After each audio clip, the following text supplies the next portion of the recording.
मुंब्रा स्थानकाजवळ झालेल्या रेल्वे दुर्घटनेत मयूर शहा या 44 वर्षीय आयटी इंजिनियरचा मृत्यू झाला। तो ठाण्यातल्या घोडबंदरमध्ये आपल्या आईसोबत राहत होता। मयूर हा डोंबिवलीमध्ये नवं घरही घेणार होता। त्या संदर्भात तो डोंबिवलीला गेला असावा अशी माहिती त्याच्या नातेवाईकांनी दिली आहे। दरम्यान मयूरला 2 बहिणी असून त्यांची लग्न झालेली आहेत।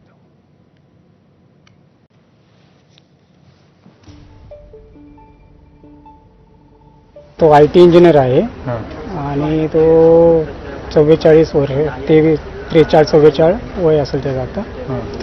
तो राहतो ठाण्यामध्ये इथेच आणि तो त्याचा घाटकोपरला विद्याविहारच्या तिथे त्याचं ऑफिस होतं। कदाचित त्याचं एक फ्लॅटचं डीलसाठी चालू होतं बोलणं, तर ते जो ओनर जो आहे तिकडचा तो डोंबिवलीला राहत होता। तर कदाचित शक्यता आहे की तो तिकडे भेटायला गेला असेल, कारण की ही दुर्घटना तिकडच्या बाजूला घडली। परिवार एकूण परिवारमध्ये किती आई बरोबर त्याचं लग्न नाही झालेलं, आई बरोबरच तो राहायचा इकडे ठाण्यातच। 2 बहिणी आहेत, एका बहिणीचे मिस्टर मी, दुसऱ्या बहिणी ती आता इथे आहे।